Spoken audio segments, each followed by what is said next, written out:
No precioso nome de Cristo Jesus, amém? A você que está pelas redes sociais, nós convocamos a você nesta hora que, da mesma forma como você tem acompanhado o culto com esmero, dedicação, você possa também permanecer assim.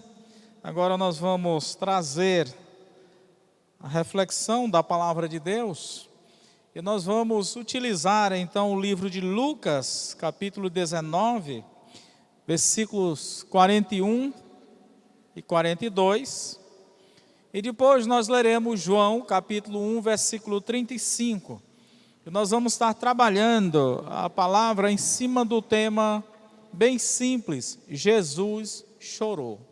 Jesus chorou.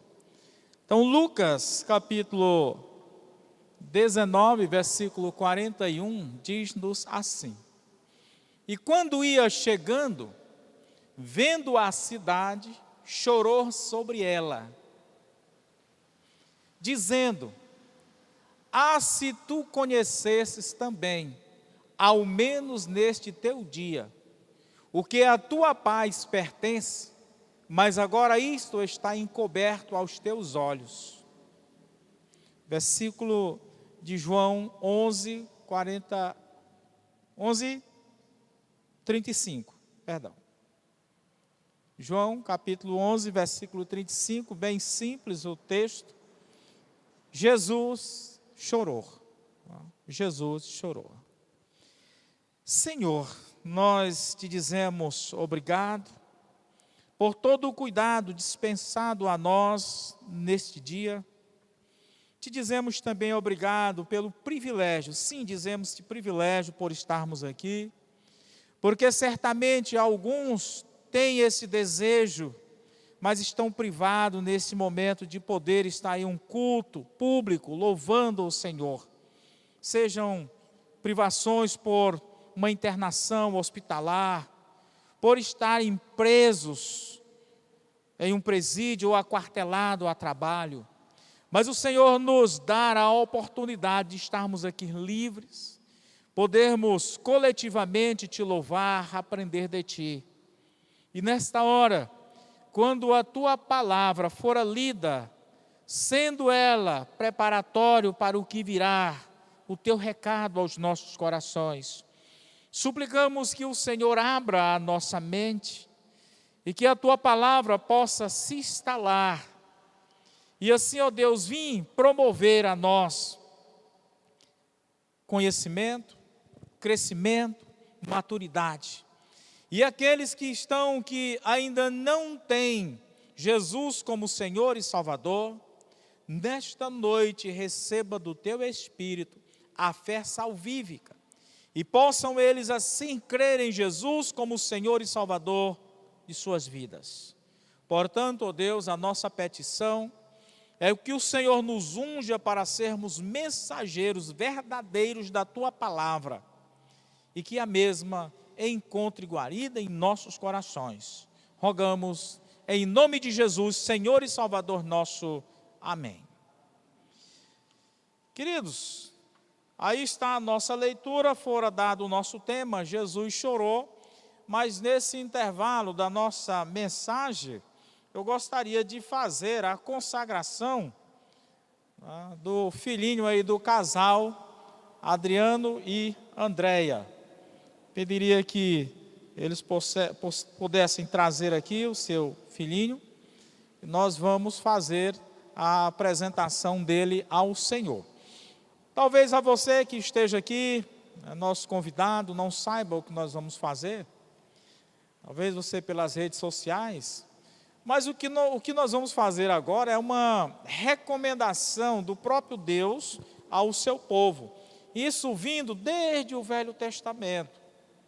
No Velho Testamento era tradição por uma obediência à palavra do Senhor. Eles apresentavam os filhos deles a Deus. Ao 8º dia eles levavam a criança ao templo, à presença do sacerdote.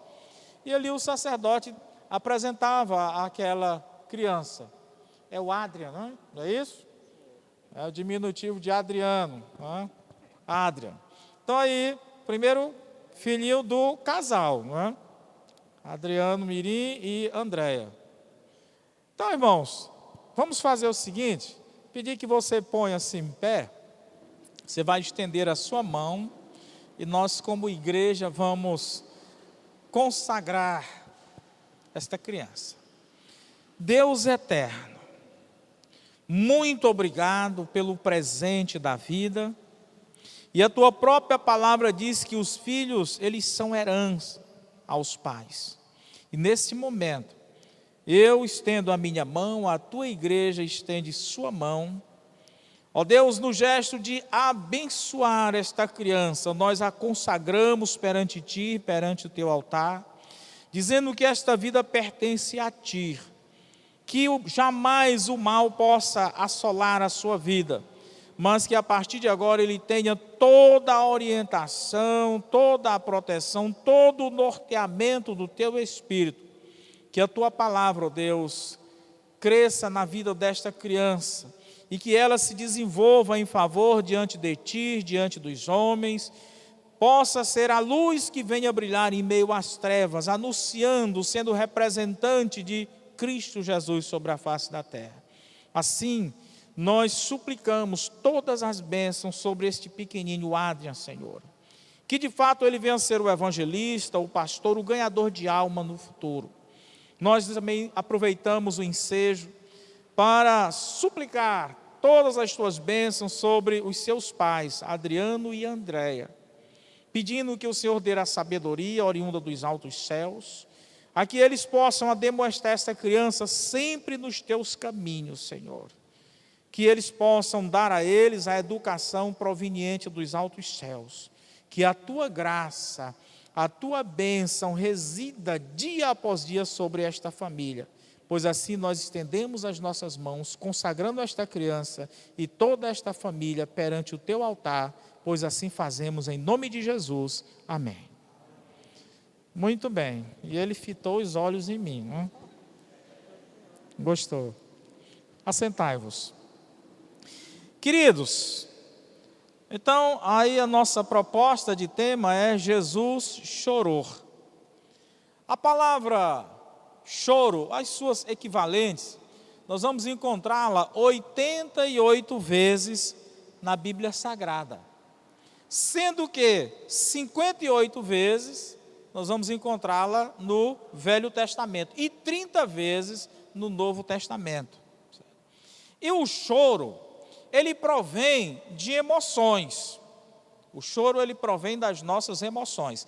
Podendo ser tanto de forma natural, ou seja, na forma natural, nós choramos por alegria, às vezes algo nos é impactante, nos traz tanta alegria que nós choramos.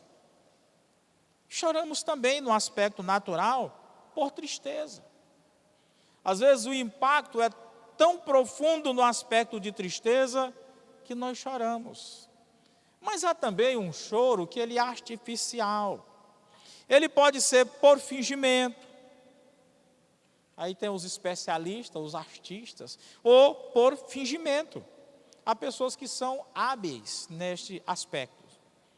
O certo é que cada um de nós, todo ser humano, chorou. Já chorou na vida. Ou no momento do nascimento, ou no decurso da vida. Sendo por questões emocionais, de forma natural ou artificial. Todos nós que aqui estamos, já choramos, ou choramos. Talvez alguns hoje mesmo já choraram. Por que seria diferente com Jesus? De forma nenhuma. Porque Jesus, ele sentia aquilo que nós sentimos como seres humanos. Ele sentiu fome, João capítulo 4 prova isso. Ele sentiu sede, ele sentiu cansaço. Da mesma forma, ele sentia as emoções ao ponto de chorar. Irmãos, não há consenso entre os cientistas do porquê nós choramos. Eles não sabem explicar. Mas Agora a pergunta é, por que Jesus chorou nesse contexto? Por que Jesus chorou?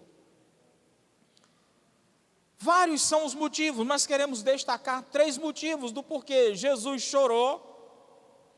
E poderíamos até dizer, ainda chora, porque a Bíblia diz que o Espírito ele se entristece.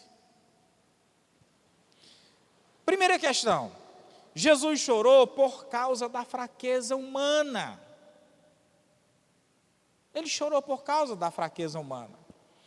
O outro texto, referente ao de Lucas, quando a gente vai para Mateus, capítulo 23, ali, diz que Jesus, contemplando a cidade de Jerusalém, do monte, ele diz, ó Jerusalém, Jerusalém, Jerusalém, que apedreja os profetas. Quantas vezes eu quis te recolher debaixo das asas, como a galinha recolhe os seus pintinhos, e tu não quisestes. Já o historiador Lucas, ele vai falar de uma forma mais direta em relação a isso. Então, eu digo, sem medo de errar, que a primeira causa de Jesus aqui ter chorado é por causa das fraquezas humanas.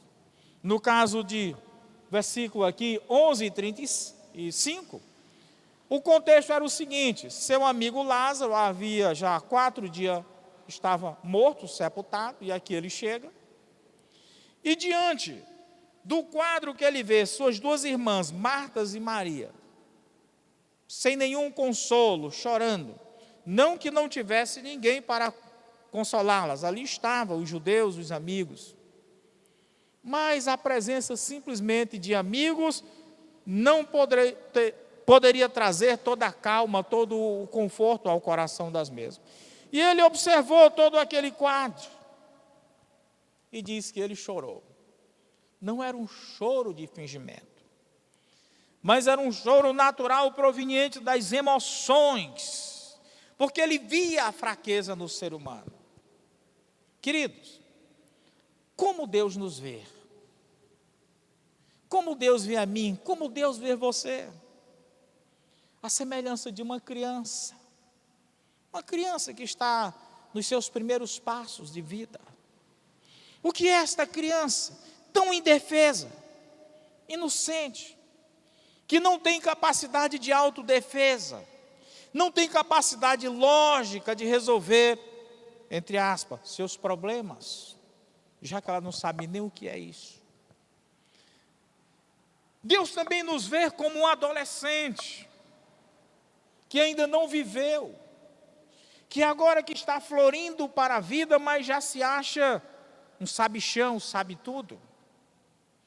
E ele então deixa para trás a sua infância e já repugna sua fase de adulto, porque ele acha que já tem todo o conhecimento necessário.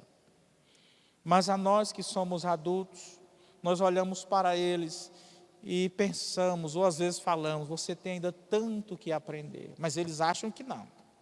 Mas tudo bem, eles vão chegar na fase de adulto. E Deus vai sempre vê-los da seguinte forma. Agora ele é um arrogante, um adulto arrogante. Oh, queridos, mas Deus é soberano. Deus ele é atemporal, Deus ele é eterno, Deus ele tem todos os atributos que só ele pode ter. Então, como ele olha para o ser humano? É desta forma.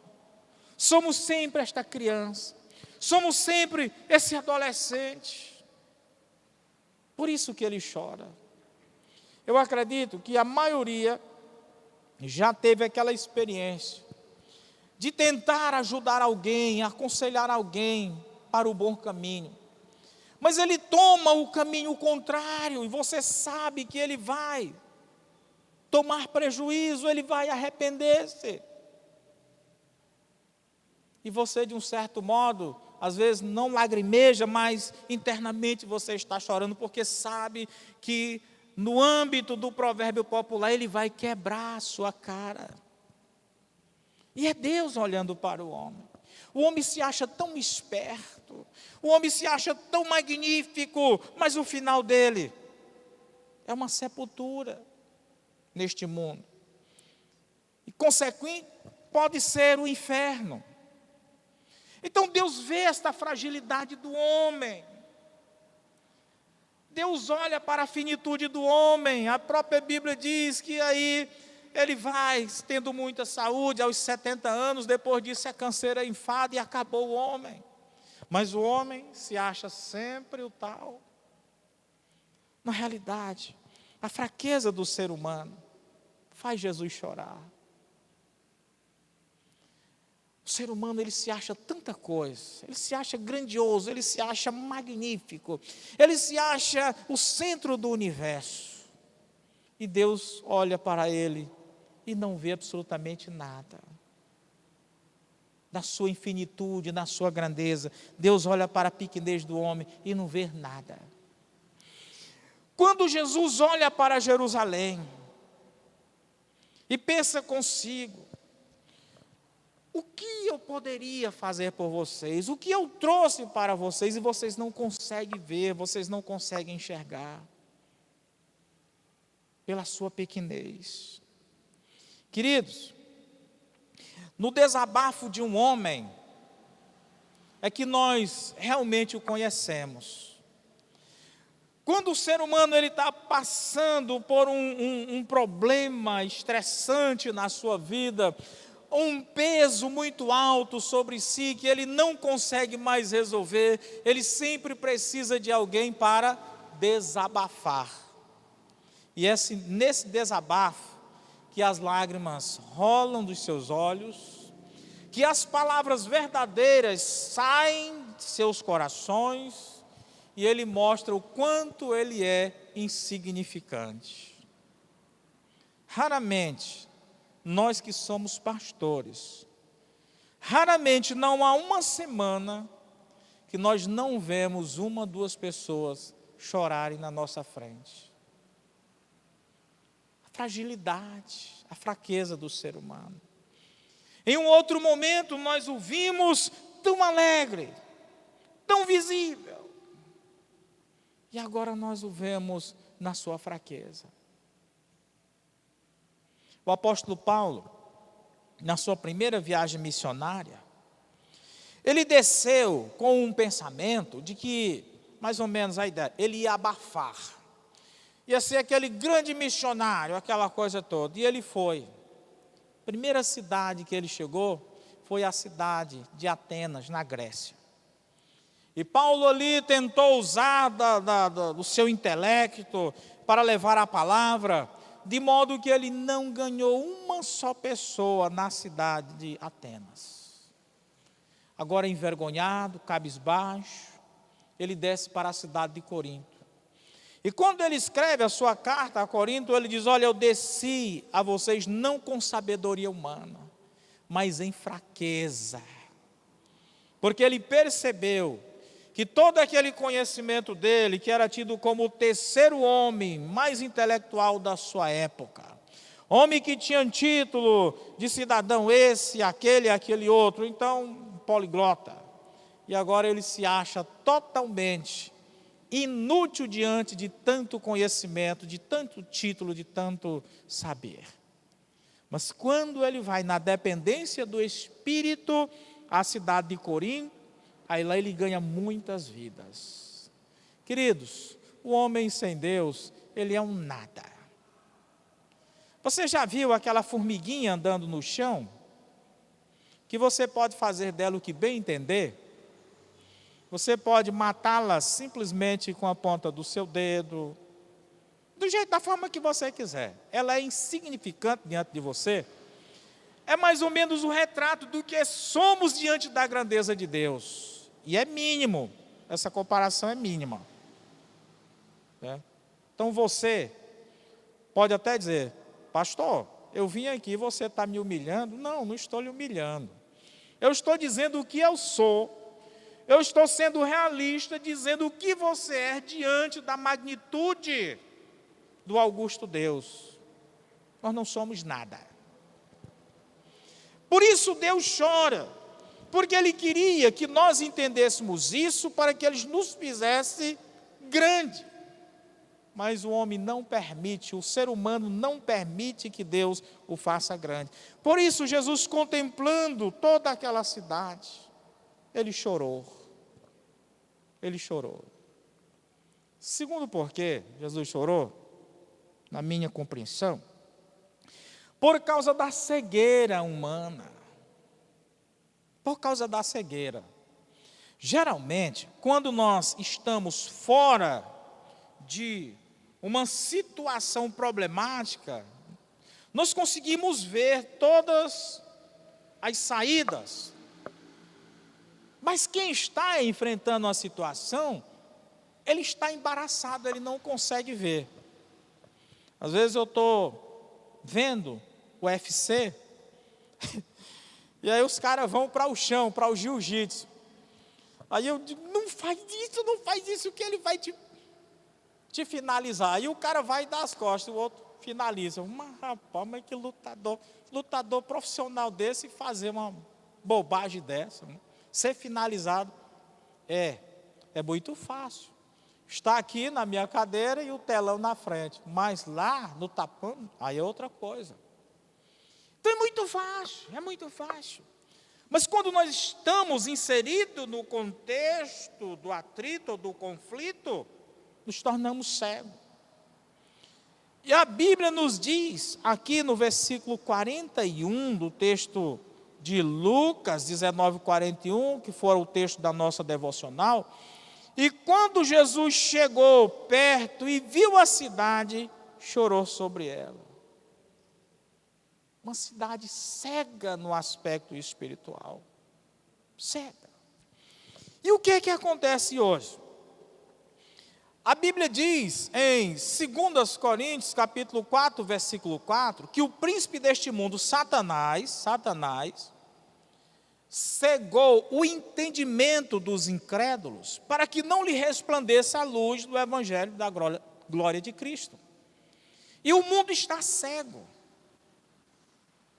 Você fala, você mostra, e ele não consegue compreender. Cego espiritualmente. Então, quando Jesus olhou, contemplando toda aquela cidade, a cegueira que assolava aquele povo, ele chorou.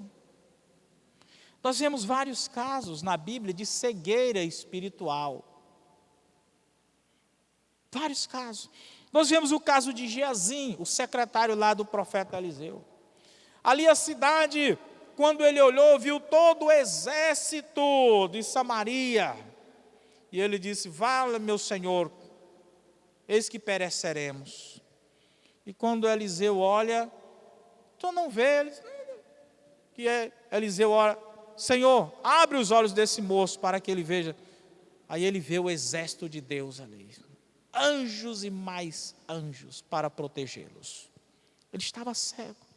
Nós vemos aquele caso também lá, dos discípulos no caminho de Emaús. Após a morte de Jesus, os discípulos, alguns começaram a se dispersar, e aqueles 2 discípulos indo à cidade de Emaús, Jesus aparece, Jesus ressurreto aparece e começa a conversar com eles. E eles não percebem, eles estavam cegos espiritualmente. Eles só foram perceber que era Jesus quando eles foram comer, que Jesus partiu o pão e deu graças. Aí ele é o Senhor. O caso de Agar, lá no deserto. A fonte de água estava próximo a ela, mas ela não conseguia ver. Ela pega Ismael, colocou lá e disse, vamos morrer de sede. E Deus ouve a voz do menino e disse, Agar, e aí é que ela consegue ver o poço. Quantas vezes nós estivemos perto de uma bênção?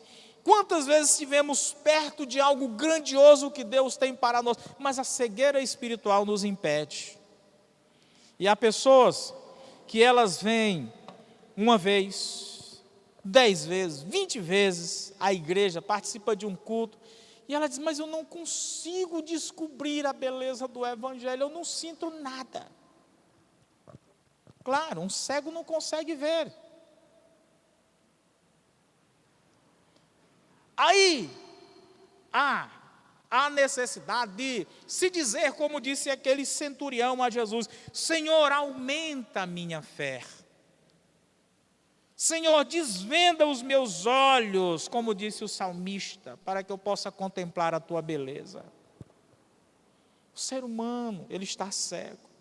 E às vezes nós até ficamos chateados com uma pessoa que nós estamos evangelizando, porque nós falamos de várias formas, tentamos simplificar a mensagem, e a pessoa não consegue captar, a pessoa não consegue entender.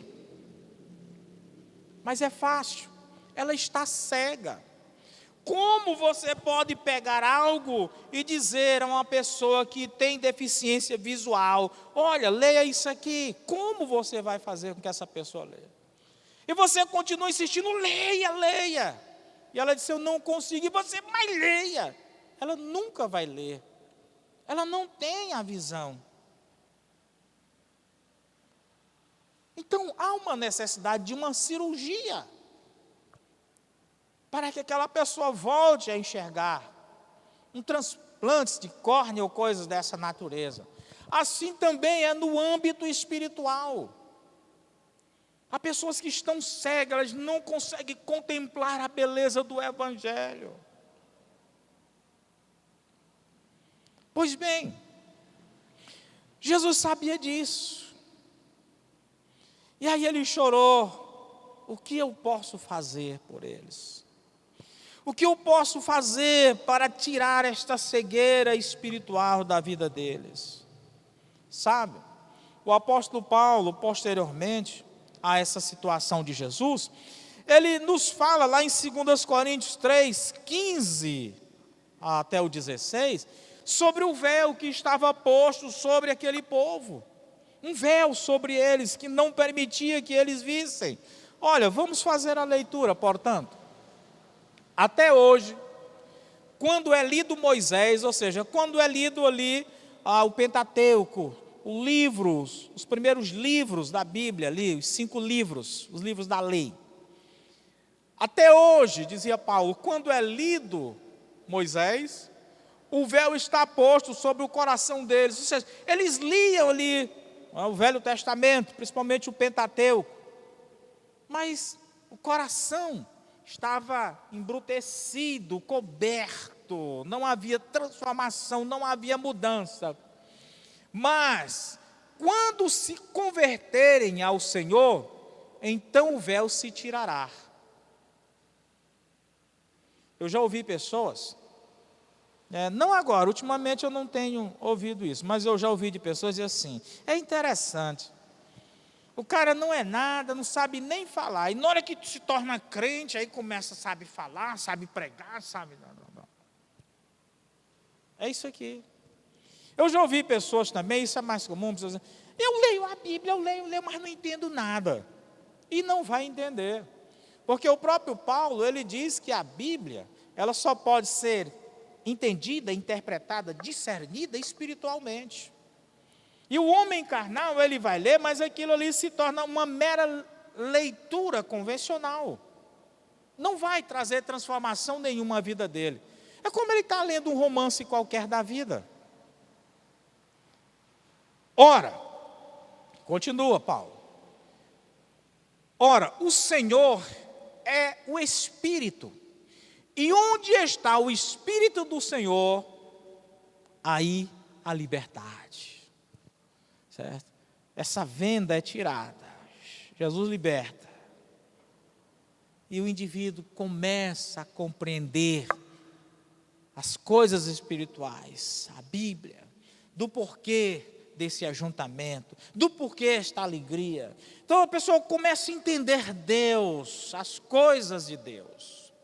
Então talvez você esteja aqui e você esteja inserido nesta parte que lê a Bíblia, mas não entende. Gostaria de sentir o que vocês sentem, mas não sinto.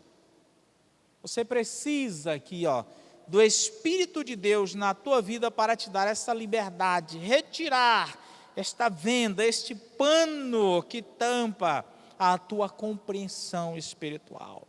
Então Jesus olhou e a sua ação ali diante foi chorar. O terceiro e último porquê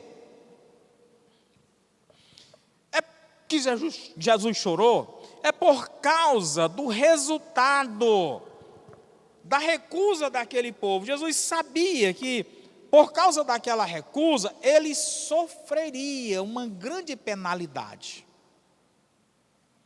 É aquela pessoa que você está o aconselhando no bom caminho, mas ele sai, ele não quer o conselho, ele vai no caminho inverso. E você já sabe o que vai acontecer com ele. Aquela ilustração. Quando alguém faz uma viagem num determinado percurso, e você agora vai e você pergunta a ele, como é que está a estrada? Tem muito buraco? Aí ele vai dizer, olha, existem buracos no percurso tal, tal. Daqui até lá não tem buraco, está um tapete. Pronto, facilitou e muito. Ou quando eles olham a ponte lá no lugar, tenham cuidado, porque quebrou, está assim. Lá. Todos aqui que são condutores de veículos e fazem ou já fizeram viagem em BR, sabem o que eu estou falando. Como é confortante você já ter o mapeamento do percurso. Você sente mais conforto.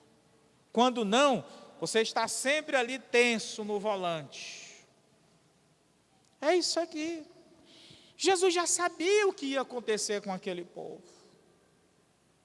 Eu mesmo já pude aconselhar pessoas que basicamente eu relatei para ela o que ia acontecer ali. Ó, se você for por aqui, vai acontecer isso. Se você for por aqui, vai acontecer isso. E a pessoa toma o sentido contrário, o sentido que vai trazer penalidade. E a gente já sabe o que vai acontecer. E aí nós só vamos vendo os tropeços. Tropeço 1, tropeço 2, tropeço 3. Mas a gente já sabe.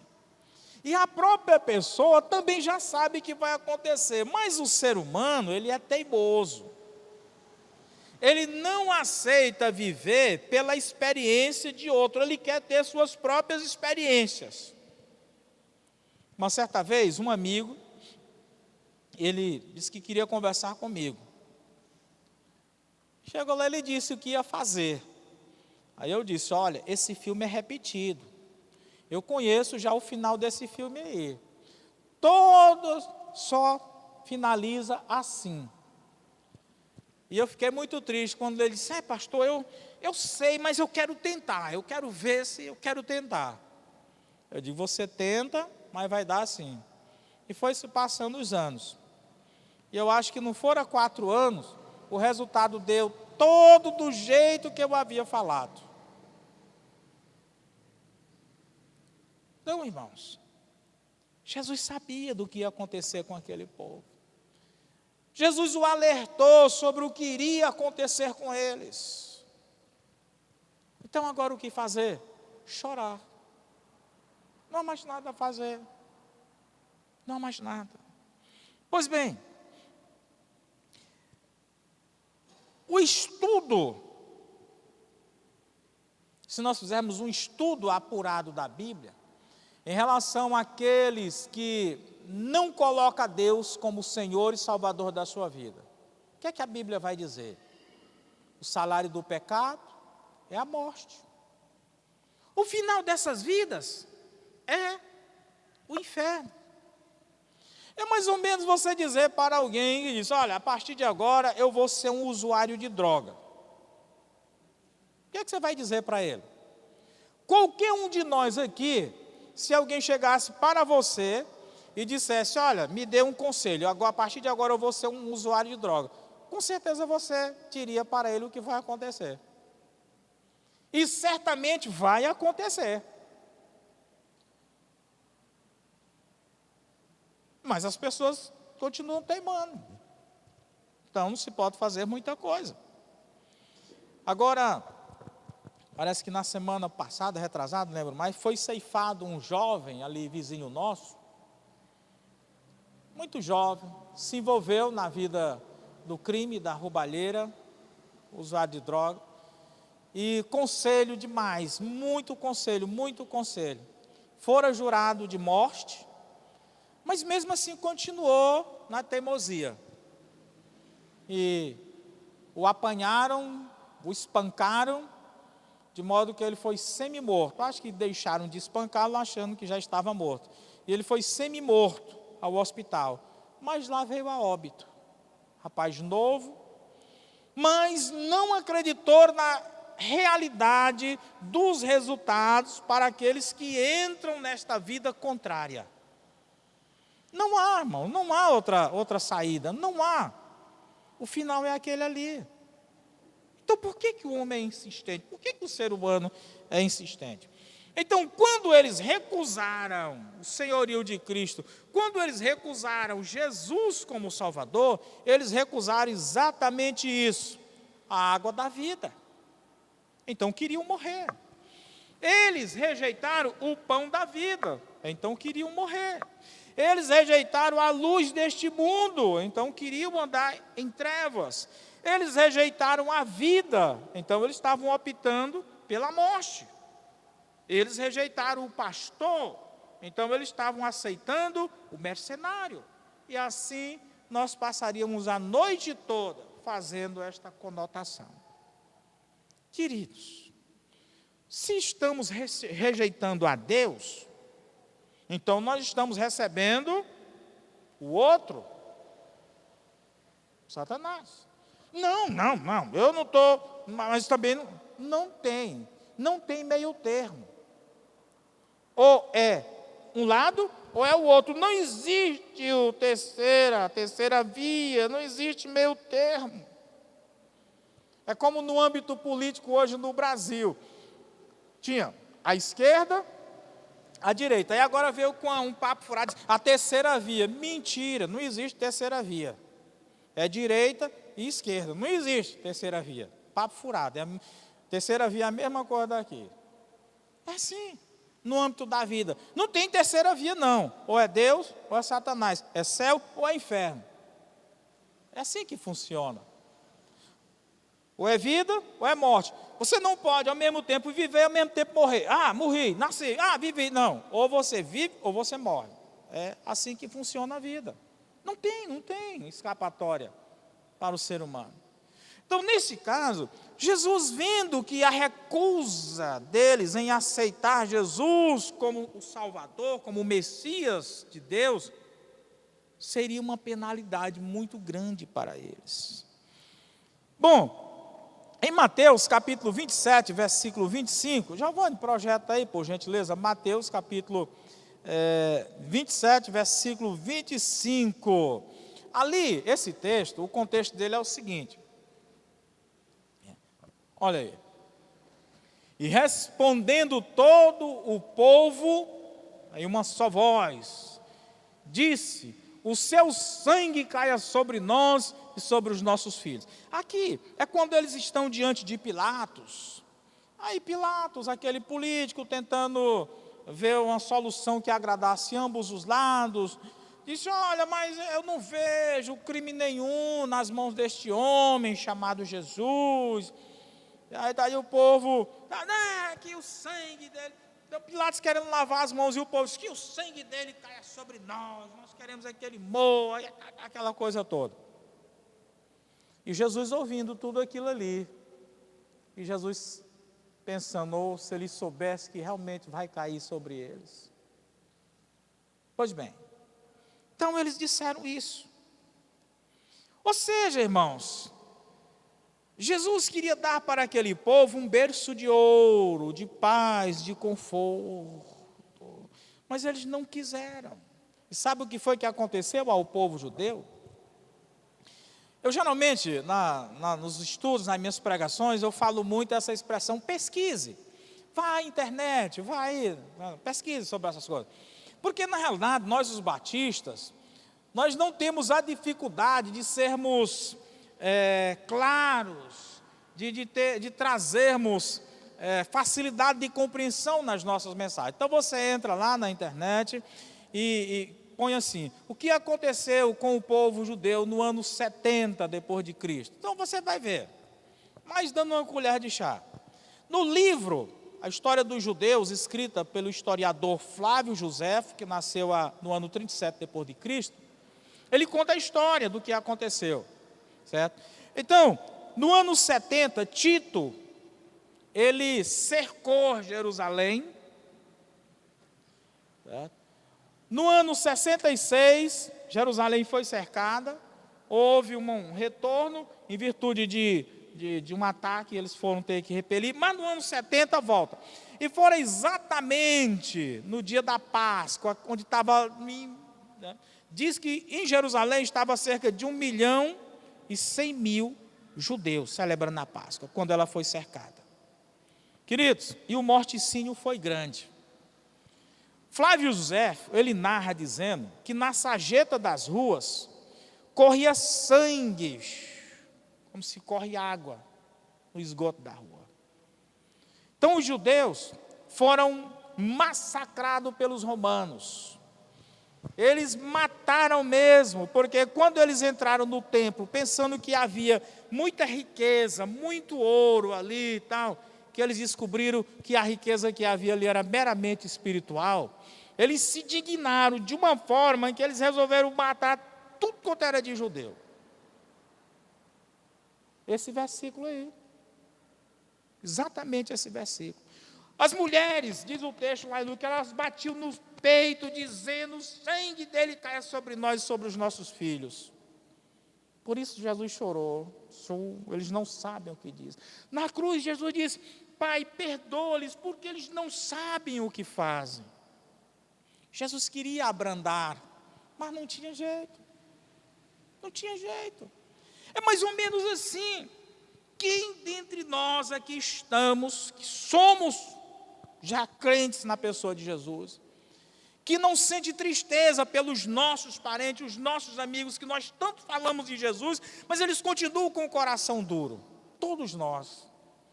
E se nós pudéssemos fazer algum meio para abrir a cabeça dele, assim, cerrar e botar a palavra dentro da mente, depois fechar, nós faríamos. Qualquer um aqui, se dissesse: olha, você tem que me dar 100.000 reais e eu vou fazer seu pai compreender o evangelho, vou fazer ele aceitar o evangelho. Nós daríamos 100.000 reais. Você venderia a sua casa, venderia o seu carro e daria. Nós faríamos qualquer coisa. Então, Jesus, ele queria fazer de tudo por aquele povo.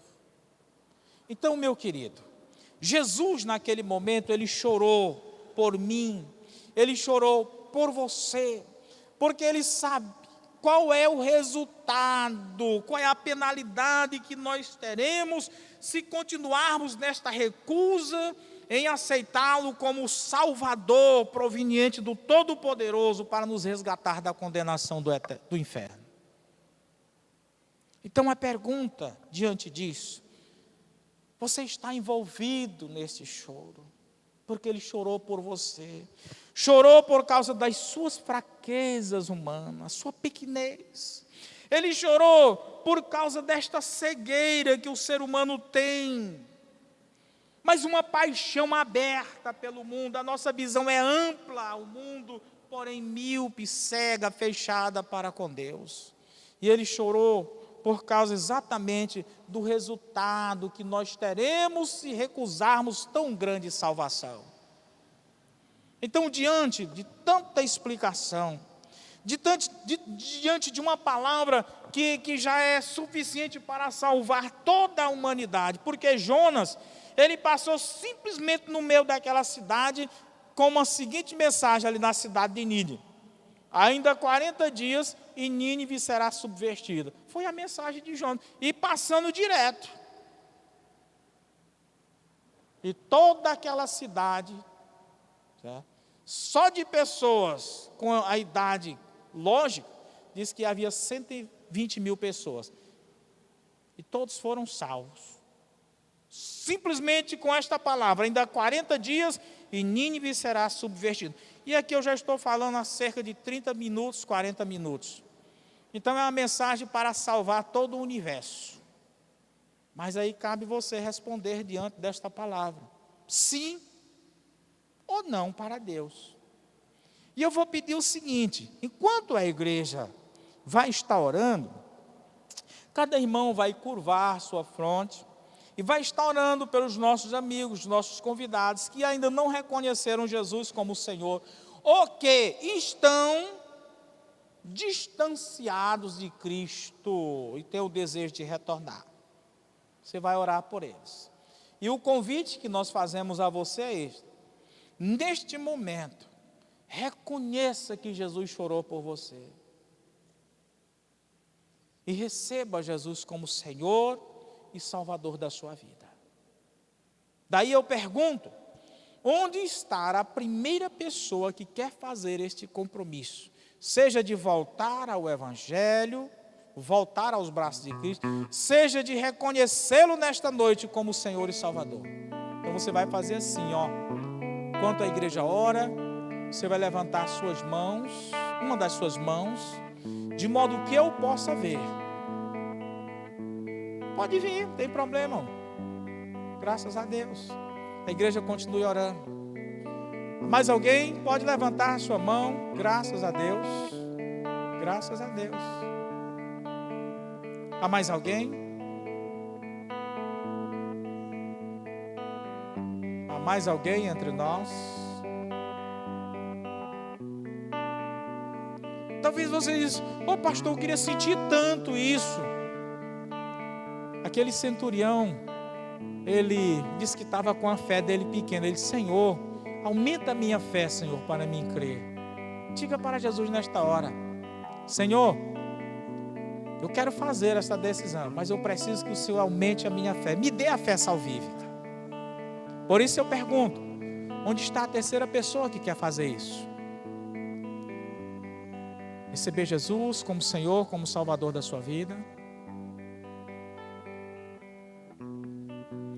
Eu estou dando um tempo a que você reflita e tome esta decisão. Não desejo que você faça meramente por emoção, mas pela certeza de que Cristo há de transformar a tua vida.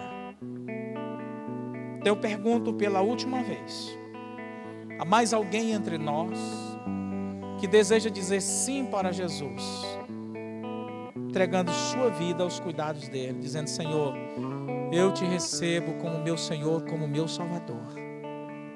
Há mais alguém? Se não há, eu quero convidar você aí atrás que levantou a mão, queria que você viesse aqui à frente. Eu quero orar por você, quero apresentar a igreja.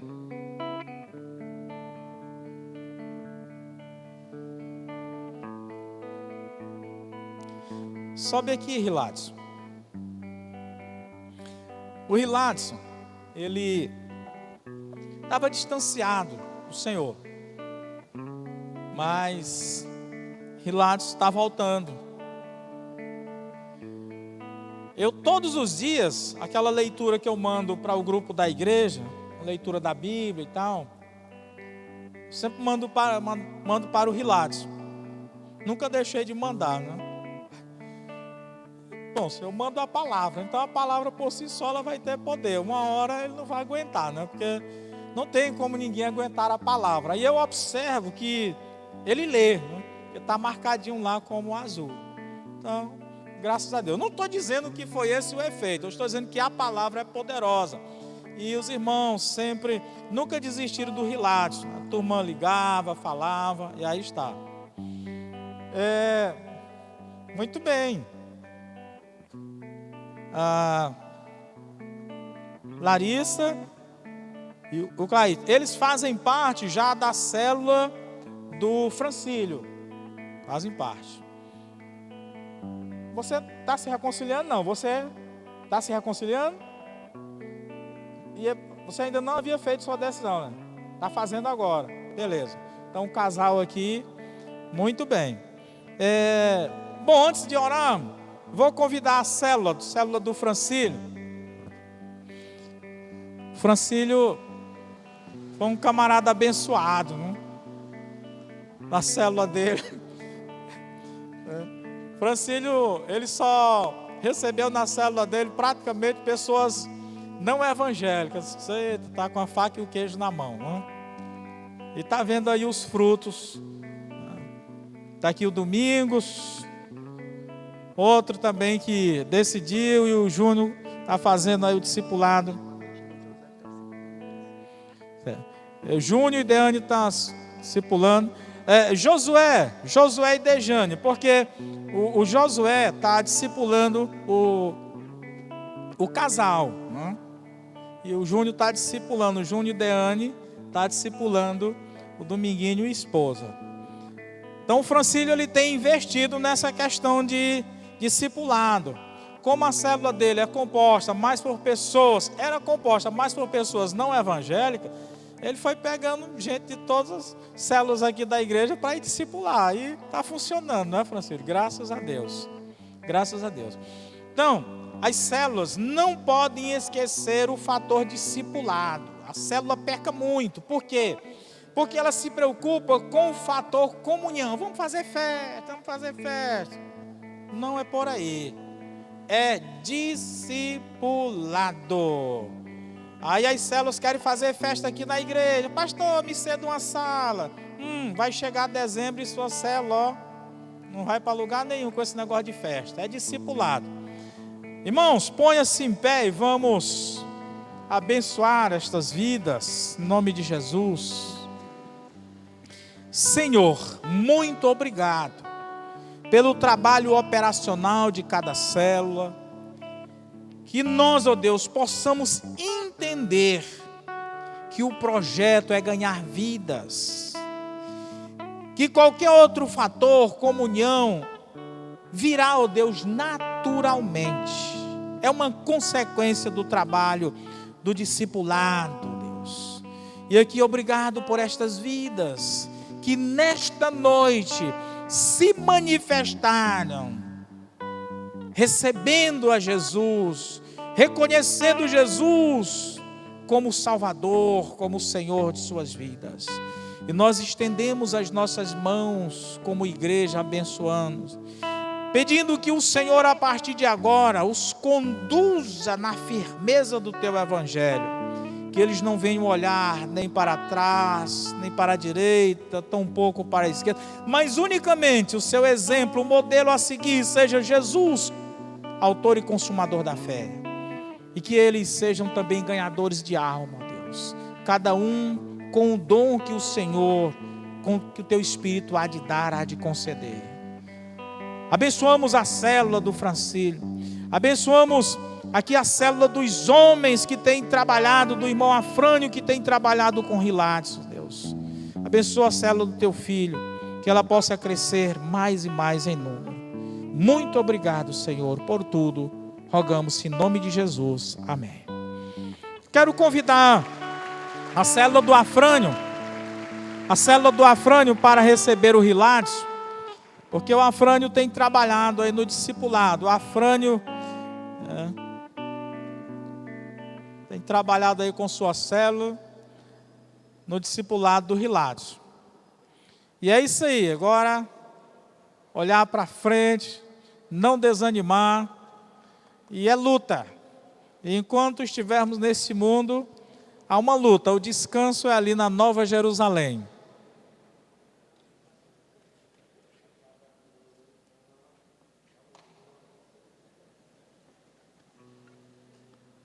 Está aí? Pois pronto, agora era só para vocês virem aqui, agora podem sentar.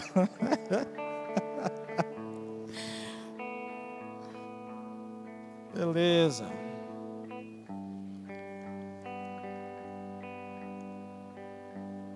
Queridos, nós estamos chegando já ao final do nosso